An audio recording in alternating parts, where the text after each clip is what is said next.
மாண்புமிகு பேரவைத் தலைவர் அவர்களே, தமிழ்நாடுடைய சட்டப்பேரவை வரலாற்று சிறப்புமிக்க சட்டப்பேரவை. காலங்காலமாக நம்முடைய மரபை நாம் கடைபிடித்து வருகின்றோம்.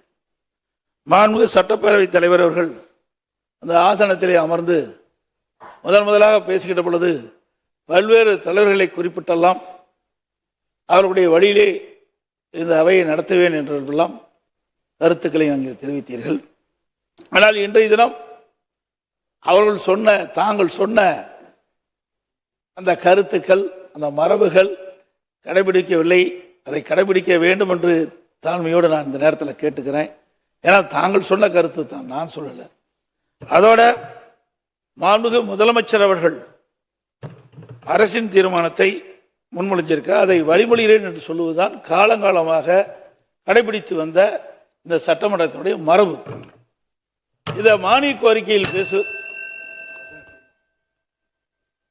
மாண்புமிகு உறுப்பினர் 4 முறை இதே அவையில் நம்பிக்கை கோரும் தீர்மானம் வந்திருக்கிறது. இந்த 4 முறை வந்தபோதும் மாமன்ற உறுப்பினர்களுக்கு ஏன் நம்பிக்கை வைத்திருக்கோம் என்று பேசுவதற்கும் அனுமதி அளிக்கப்பட்டிருக்கிறது. நம்பிக்கை இல்லை என்று சொல்கின்றவர்களுக்கும் வாய்ப்பு அளிக்கப்பட்டிருக்கு. அந்த வகையில் தான் இன்றைக்கும் நம்பிக்கை கோரும் தீர்மானத்தின் மீது ஆதரவு அளிப்போரும் பேசுகின்றார்கள், எதிர்த்து கருத்துக்களை கூறுவோர் கூறிக்கொண்டிருக்கிறார்கள். அரசினர் தீர்மானம் என்ற காரணத்தால் வழிமொழிய தேவையில்லை.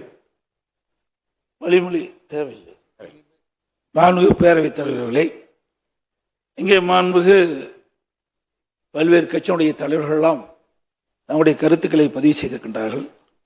அனைத்து இந்திய அண்ணா திராவிட முன்னேற்ற கழகத்தை பொறுத்த வரைக்கும்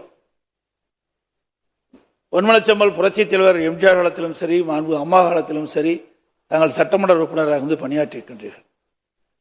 இருவரும் தலைவர்களை நாங்கள் குறிப்பிட்டுத்தான் மக்களை சந்தித்து ஆதரவு திரட்டி அதன் மூலமாக தமிழகத்திலே 47 சட்டமன்ற உறுப்பினர்கள் நாங்கள் வெற்றி பெற்றிருக்கின்றோம். அனைத்து இந்திய அண்ணா திராவிட முன்னேற்ற கழகத்தினுடைய பொதுச் செயலாளராக நான் தேர்ந்தெடுக்கப்பட்டு பணியாற்றி கொண்டிருக்கின்றேன். அப்படி இருக்கின்ற பொழுது சில கருத்து வேறுபாடுகள் கட்சியிலே வருவது இயல்பு, எல்லா கட்சியிலும் வருகின்றது. அப்படி வருகின்ற அந்த சூழ்நிலையிலே ஒரு தரப்புக்கு முதலமைச்சர் அவர்கள் ஆதரவு தெரிவிக்கிறது எந்த விதத்தில் நியாயம் என்று எனக்கு தெரியவில்லை. ஒரு முன்னுதாரணமாக இருந்துவிடக் கூடாது என்பதற்கு தான் முதலமைச்சருடைய கவனத்திற்கு நான் கொண்டு வருகின்றேன். எனக்கு முன்னாலே தேசியர்கள் குறிப்பிட்டதை போல, தேசிய முற்போக்கு திராவிட கழகத்தை அவர்கள் குறிப்பிட்டதை போல குதிரை பேரத்திற்கு வழிவகுத்து விடும் என்பதையும் நேரத்திலே பதிவு செய்ய விரும்புகின்றேன். இன்றைக்கு தேர்தல் நேரத்திலே சந்திக்கின்ற பொழுது ஒவ்வொரு கட்சி தலைவர்களும் மக்களை சந்தித்து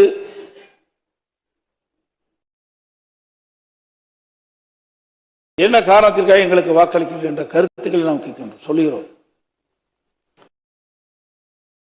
அனைத்து இந்திய அண்ணா திராவிட முன்னேற்ற கழகத்தை பொறுத்த வரைக்கும் பொன்மனச்செம்மல் புரட்சித் தலைவர் எம்ஜிஆருடைய ஆட்சி, மாண்புமிகு அம்மாவுடைய ஆட்சி தமிழகத்திலே வர வேண்டும் என்ற அடிப்படையிலே நாங்கள் வாக்குகளுக்கு சேகரித்தோம். எங்களுடைய கூட்டணி கட்சியைச் சேர்ந்த தலைவர்களும் நிர்வாகிகளும்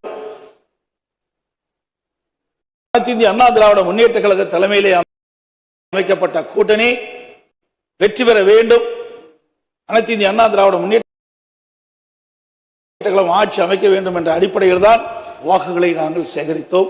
அதன் அடிப்படையில் தான் 47 பேர் நாங்கள் வெற்றி பெற்றிருக்கின்றோம். இன்றைக்கு 47 பேர் வெற்றி பெற்றது இரட்டலை சின்னத்திலே நின்று நாங்கள் வெற்றி பெற்றிருக்கின்றோம். 47 பேர் சட்டமன்ற உறுப்பினர், அனைத்து இந்திய அண்ணா திராவிட முன்னேற்ற சட்டமன்ற உறுப்பினர்கள் அதிமுக ஆட்சி, அனைத்து இந்திய அண்ணா திராவிட முன்னேற்ற கழக ஆட்சியை நிறுவார்கள் என்ற அடிப்படையில் தான் மக்கள் வாக்களித்திருக்கின்றார்கள்.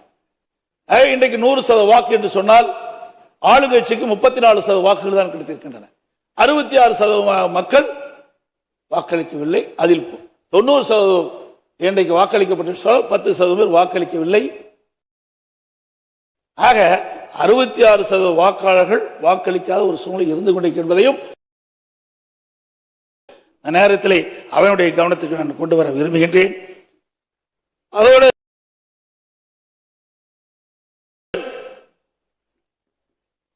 இன்று தினம் அனைத்து இந்திய அண்ணா திராவிட முன்னேற்ற கழக அரசு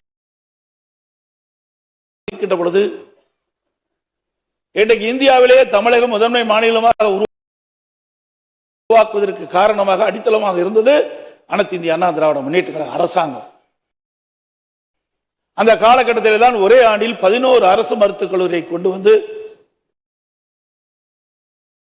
சாதனை படைத்த அரசாங்கம் அதிமுக அரசாங்கம். 2011 2021 வரை 10 ஆண்டு காலம் சிறப்பான ஆட்சியை நாங்கள் கொடுத்தோம், பொற்கால ஆட்சி கொடுத்தோம். அது மட்டுமல்ல 6 மாவட்டங்களை பிரித்து நிர்வாக வசதியாக பிரித்து கொடுத்தோம். அதோடு 7 அரசு பள்ளியில் படிக்கின்ற மாணவர்கள், ஏழை மாணவர்கள் அதிகம் பேர் படிக்கின்றார்கள், நடுத்தர மாணவர்கள் படிக்கின்றார்கள். அவருடைய கனவு மருத்துவர் ஆக வேண்டும் என்று அந்த அடிப்படையிலே இன்றைக்கு ஏழை மாணவர்களும் மருத்துவர் ஆக வேண்டும் என்ற கனவை நிறைவேற்றுகின்ற விதமாக 7.5% உள்ளீடுகளை கொண்டு வந்து நிறைவேற்றப்பட்டு அதை நடைமுறைப்படுத்தி காட்டியது அனைத்து இந்திய அண்ணா திராவிட முன்னேற்ற கழக அரசாங்கம். அப்பொழுது கூட அந்த இடஒதுக்கீட்டில் கிடைக்கப்பட்ட மாணவர்கள் ஏழை மாணவர்களாக இருந்த காரணத்தினாலே அந்த மருத்துவ கல்வி கட்டணம் செலுத்த முடியாத சூழ்நிலை இருக்கின்றது என்று அறிந்தவுடனே அந்த இடஒதுக்கீட்டில் கிடைக்கப்பட்ட மாணவர்களுக்கு அந்த மருத்துவ கல்வி கட்டணத்தை அரசாங்கமே செலுத்தும் என்று சொல்லி ₹1 செலவில்லாமல் இந்த இடஒதுக்கீட்டின் மூலமாக மருத்துவக் கல்வி கிடைக்கப்பட்ட மாணவர்கள் இன்றைக்கு மருத்துவக் கல்வி கிடைக்க செய்த அரசாங்கம் அதிமுக அரசாங்கம். அதோட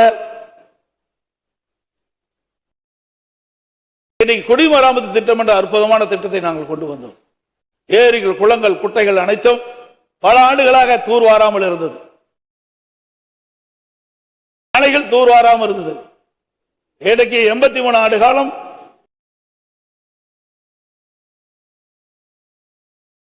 நாங்கள் அறிவிக்கின்ற பொழுது மேட்டூர் அணை 83 ஆண்டு காலம் தூர்வாராமல் இருந்தது.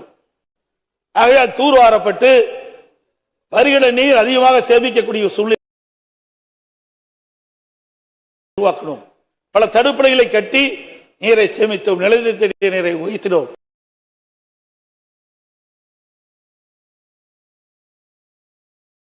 ஐம்பது ஆண்டு காலம் காவிரி நதிநீர் பிரச்சனை உச்சநீதிமன்றத்தின் மூலமாக விவசாயியுடைய கோரிக்கையை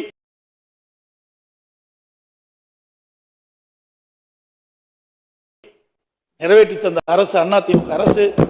டெல்டா மாவட்டம், இந்த டெல்டா மாவட்ட மக்கள் தங்களுடைய நிலம் பறிபோய்விடும் என்ற அச்சத்தில் இருந்த பொழுது அந்த விவசாய பிரிவு மக்களுடைய கோரிக்கை ஏற்று பாதுகாக்கப்பட்ட வேளாண் மண்டலம் என்ற அறிவிப்பை கொண்டு வந்ததும் அனைத்து இந்திய அண்ணா திராவிட முன்னேற்ற கழகம்.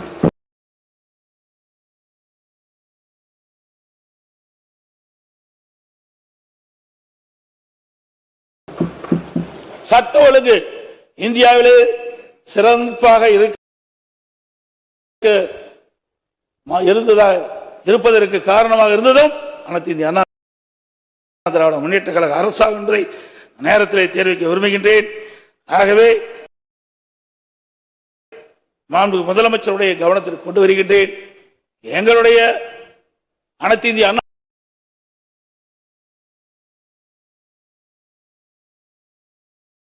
திராவிட முன்னேற்ற கழகத்திலே 47 சட்டமன்ற உறுப்பினர் இருக்கின்றோம். 47 சட்டமன்ற உறுப்பினர்களும் பொன்மனச்செம்மல் புரட்சித் தலைவர் அவருடைய ஆட்சி, அம்மாவுடைய ஆட்சி, அந்த கனவை நிறைவேற்ற வேண்டும் என்ற அடிப்படையில் தான் மக்கள் வாக்களித்து தேர்ந்தெடுக்கப்பட்டிருக்கிறார்கள் என்பதை இந்த அவையிலே பதிவு செய்ய விரும்புகின்றேன். அப்படி ஒரு சிலர் இன்னைக்கு எனக்கு கிடைத்த தகவல் அது உண்மையா தவறா என்று எனக்கு தெரியாது, இருந்தாலும் பதிவு செய்ய வேண்டியது என்னுடைய கடமை. இன்றைக்கு ஒரு சிலருக்கு ஆசை வார்த்தைகளுக்கு வெளிப்படையாக தகவல் பரவிக் கொண்டிருக்கின்றது. அந்த தகவல் பல பேருக்கு அமைச்சர் கொடுக்கின்றேன், பல பேருக்கு வாரி தலைவர் கொடுக்கின்றேன் என்றெல்லாம் ஆசை வார்த்தை அளித்து ஆளுங்கட்சியில் இடம்பெற செய்வதாக பரவலான செய்தி. அதற்கு தாங்கள் இடமளிக்க வேண்டாம் என்று கேட்டுக்கொள்கின்றேன்.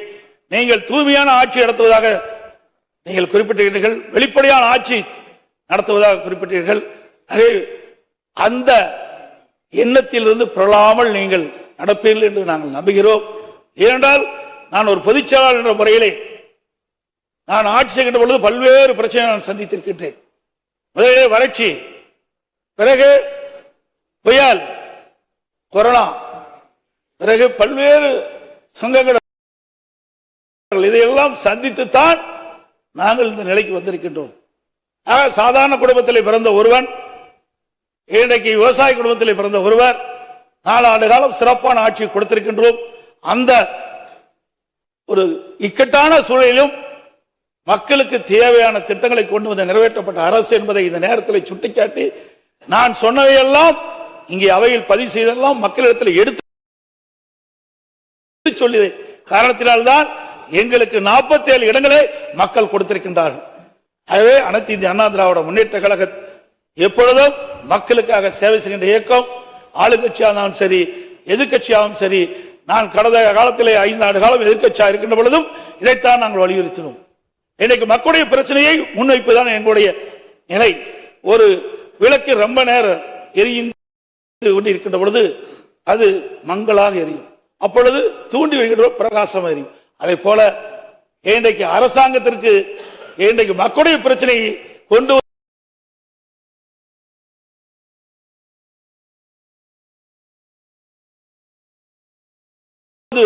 அந்த பிரச்சனையை தீர்க்கின்ற கட்சியாகத்தான் அனைத்து இந்திய அண்ணா திராவிட முன்னேற்ற கழகம் இருக்கும்.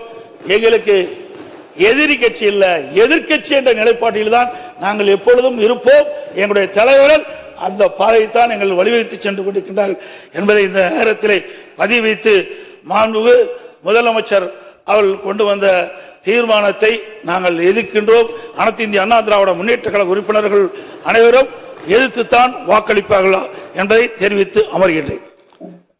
மாண்புமிகு உறுப்பினர் எஸ்.பி. வேலுமணி அவர்கள்.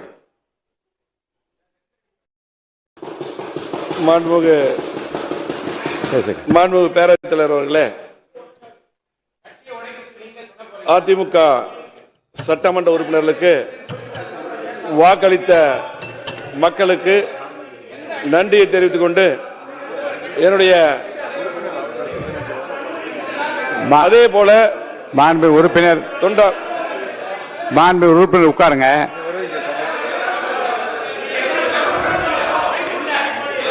மாண்பு உறுப்பினர் எல்லாம் உட்காருங்க, நீங்க பேசுங்க. அதிமுக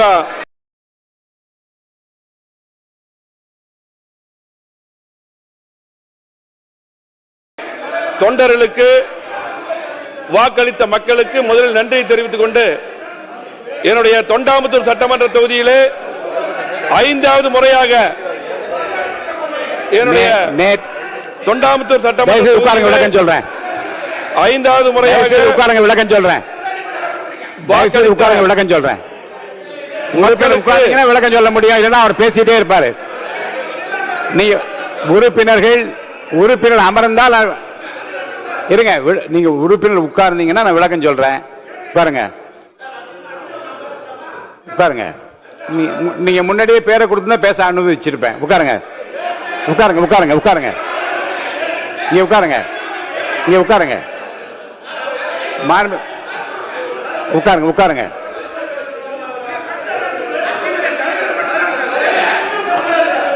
அப்படி மரபு இல்லைங்க. ஒரே கட்சியில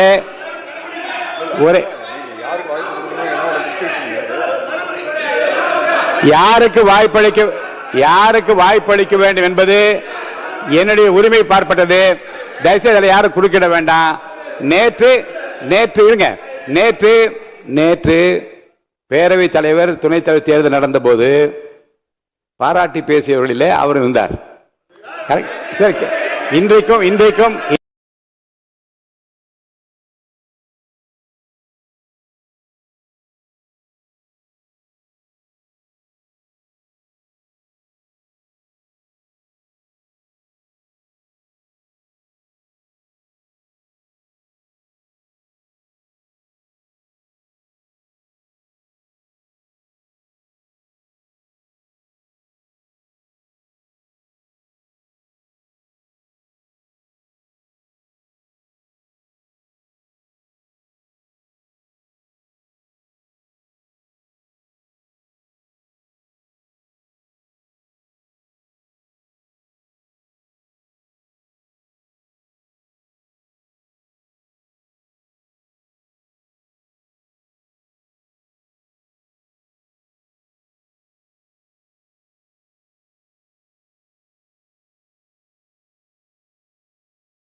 இன்றைக்கும் நம்பிக்கை தீர்மானத்திற்கு அனைத்து இந்திய அண்ணா திராவிட முன்னேற்ற கழகம் உட்காருங்க எல்லாரும்.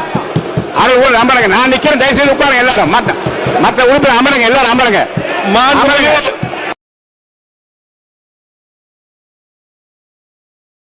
புரட்சி தலைவி அமருங்க. அம்மா அவர்கள் மக்கள் நல திட்டங்களை செயல்படுத்தினார்கள். மாண்புமிகு அம்மா அரசின் கொண்டு வந்த திட்டங்களை மாண்புமிகு முதலமைச்சர் அவர்கள் செயல்படுத்த வேண்டும். அம்மா அவர்கள் கொண்டு வந்த 100 யூனிட் இலவச மின்சாரத்தை 200 யூனிட்டாக கொண்டு வந்த முதலமைச்சருக்கு நன்றி.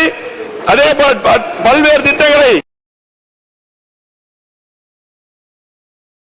அம்மா அவர்கள் கொண்டு வந்தார்கள். ஆகவே கண்டிப்பாக நிறைவேற்ற வேண்டும்.